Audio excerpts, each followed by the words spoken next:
Lay not up for yourselves treasures upon earth, where moth and rust doth corrupt, and where thieves break through and steal. But lay up for yourselves treasures in heaven, where neither moth nor rust doth corrupt, and where thieves do not break through nor steal. For where your treasure is, there will your heart be also. The light of the body is in the eye. If therefore thine eye be single, thy whole body shall be full of light. But if thine eye be evil, thy whole body shall be full of darkness. If therefore the light that be in thee is darkness, how great is that darkness? No man can serve two masters, for either he will hate the one and love the other, or else he will hold to the one and despise the other. Ye cannot serve God and Mammon.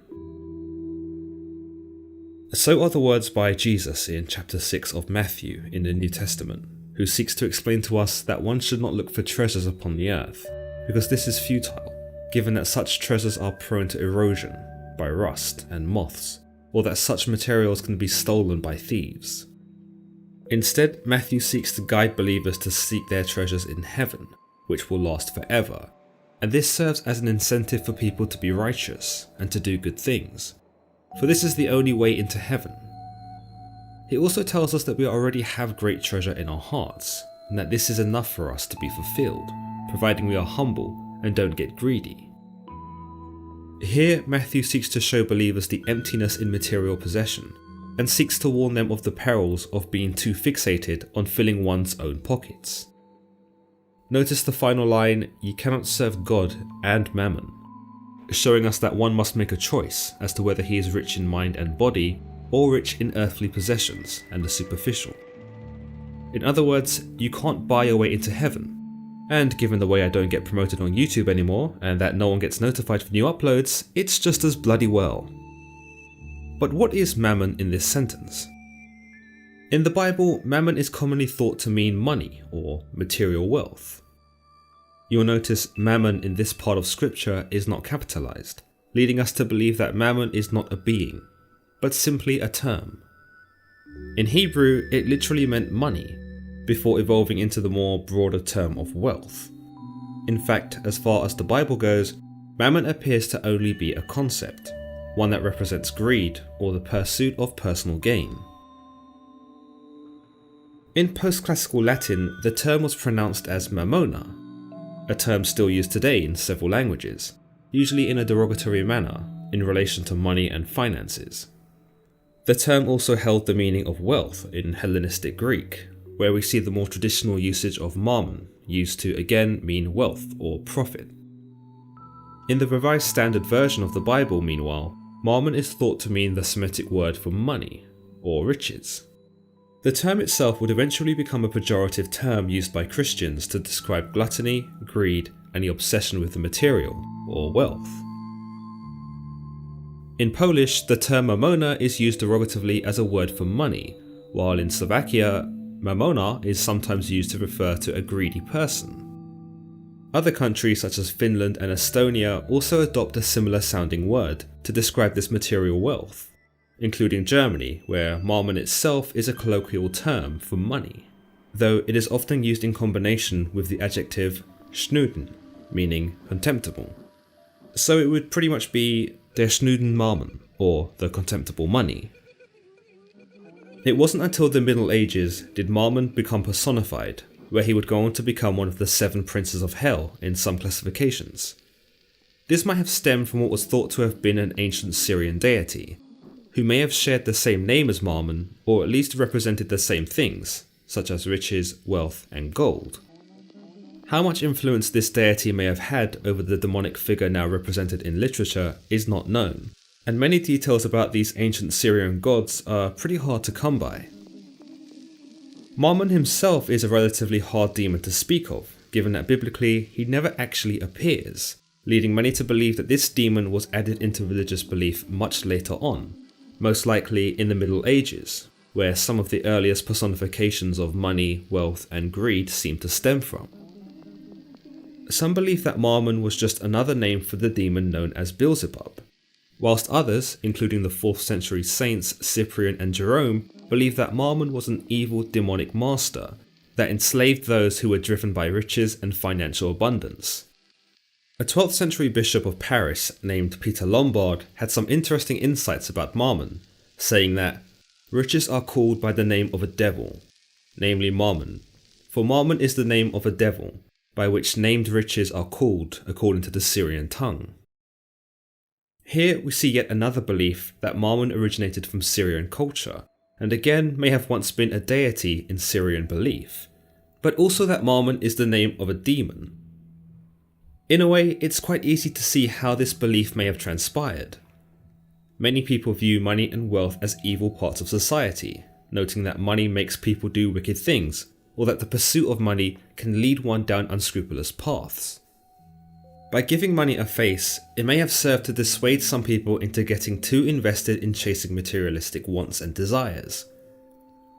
For if one could see the ugliness of Mammon, they would surely run in the opposite direction. Establishing Mammon as a demon may have been necessary in some communities, for it may have had the effect of reminding people that their god certainly wouldn't approve of such a lifestyle, and that the closer they found themselves to Mammon, the further they would find themselves away from God.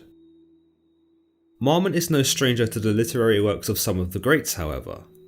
He is seen in Edmund Spenser's The Fairy Queen, an English epic poem that actually details Mammon as guarding a cave full of wealth. Meanwhile, in John Milton's Paradise Lost, Mammon takes the role not as a demon, but as a fallen angel, who appears to be greatly intrigued by earthly treasures. He tells us, Mammon led them on. Mammon, the least erected spirit that fell from heaven.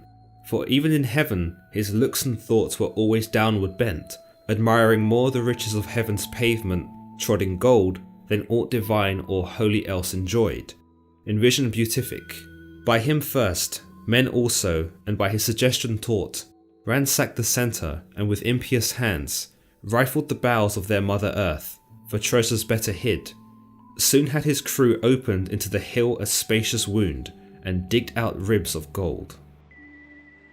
In this interpretation, we see that Mammon was one of the angels to fall from heaven, presumably after Lucifer's revolt. We understand that even in heaven, Mammon cared more about the golden pavement than he did about God, or perhaps even Lucifer's ill-fated rebellion. It's possible that by this, Mammon didn't even care that he was being exiled from heaven, because on earth, he still got to do that which he loved to do, admire treasure and incur wealth. He's also here attributed to being the one who taught men to long for treasure, and that he instilled in them his same tenacity that would see them do whatever it took to get more money, even if it meant rifling the earth to get at it. Meanwhile, in the Dictionnaire Infernal, or the Infernal Dictionary by Jacques-Collin de Plancy, a famous book on demonology, we see Mammon appear as the demon of greed, and again, like in Paradise Lost, he is described as teaching men to bleed the earth, so as to acquire its treasures. In Peter Binsfield's classification of demons, meanwhile, Mammon is one of the 7 princes of hell, and is naturally the prince of greed. Perhaps a little bit more recently though, in the early 20th century, progressives of the era would use the term Mammon in campaigns to describe the culmination of riches and power in big banking corporations and political institutions. Of course, much like how the term was used throughout history, it was also used here in its derogatory form. It's also possible that Mammon was inspired by the Greek god of wealth, Plutus. It's understood that Plutus was a deliverer of gifts, but that Zeus blinded him so that he would then be able to dispense gifts without favoritism or prejudice. In Plutus the Play by Aristophanes, Plutus actually regains his sight, and he is then able to determine who is worthy of his gifts, which causes some chaos. But whilst Plutus is a giving god, Mammon is perhaps the antithesis, seeking to take all that he can, even if this comes at the cost of hurting or fatally wounding others, including the very world he lives in. In Dante's Inferno, Plutus actually shows up as a demon of wealth, and perhaps this is more akin to Mammon, given that Plutus guards the 4th circle of hell, otherwise known as the Circle of Greed. Here, Plutus, like Mammon, becomes a symbol for the evils of hoarding wealth. There is one other mention of Mammon in the Bible though. Mammon is often referred to simply as money in some modern translations. If you were to read chapter 16 of Luke, the parable of the shrewd manager, you might have not realised that Mammon is actually mentioned, though again, it's likely that in this instance, like in Matthew, money itself is the subject, and not the entity that would later come to represent money in some interpretations.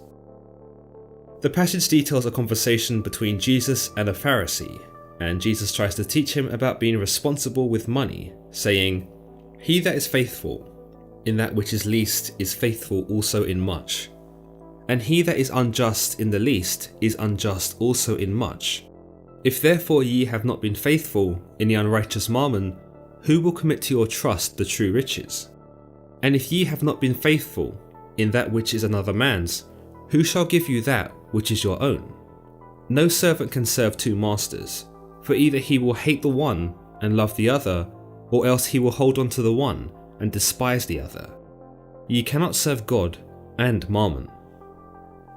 Jesus is essentially trying to explain that if you cannot be trusted with money, a very earthly and material notion, then how can God trust you with the heavenly treasures that he has in store for you?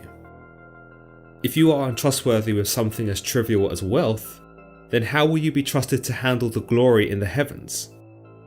He goes on to ask that if you cannot be trusted with someone else's property, then how do you yourself intend to gain property for your own? His words end in the same way they do in Matthew, saying that you cannot serve both God and mammon, in that you will end up loving one and hating the other. So you best choose wisely. Again, whilst the mammon here is likely not the demon, it's only natural that mammon would eventually become personified into a demon, for it helps illustrate an even more compelling picture for us to absorb. Given that money itself has the power to turn us away from God, as Jesus highlights here, money earns itself the image of something wicked and evil. And what better way to envision that wicked and evil form than as a demon, like Mammon, one who is as ugly as our own greedy and gluttonous tendencies.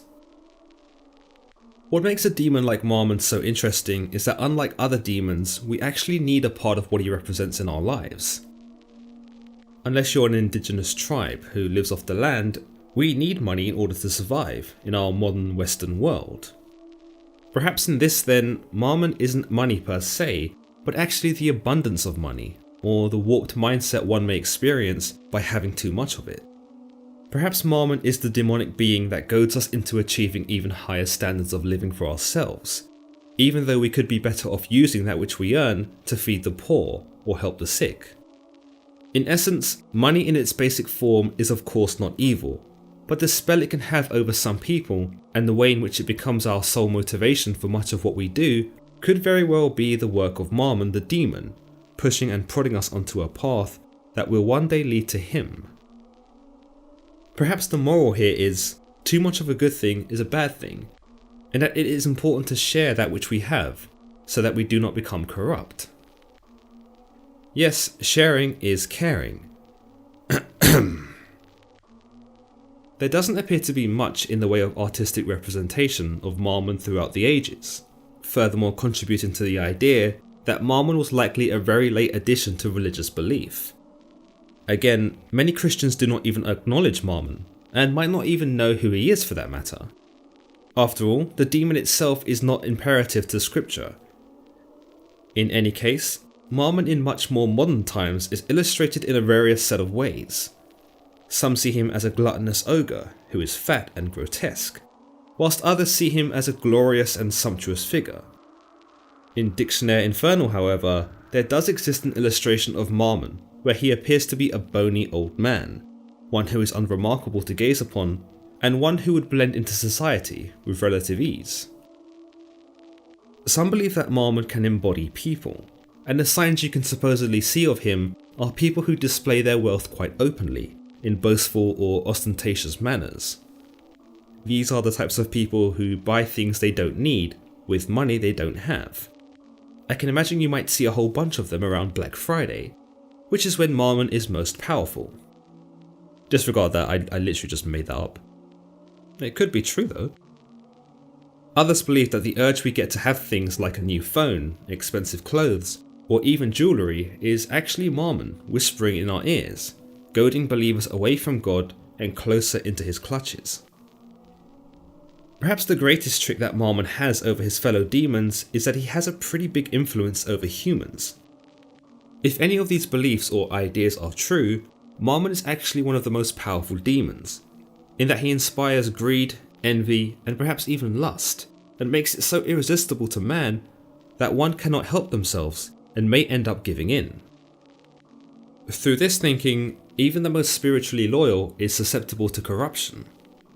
Some thoughts on this also continue that once you are under Mammon's spell, you become obsessed until you have that which you desire, and by this point, it becomes terribly hard to turn back.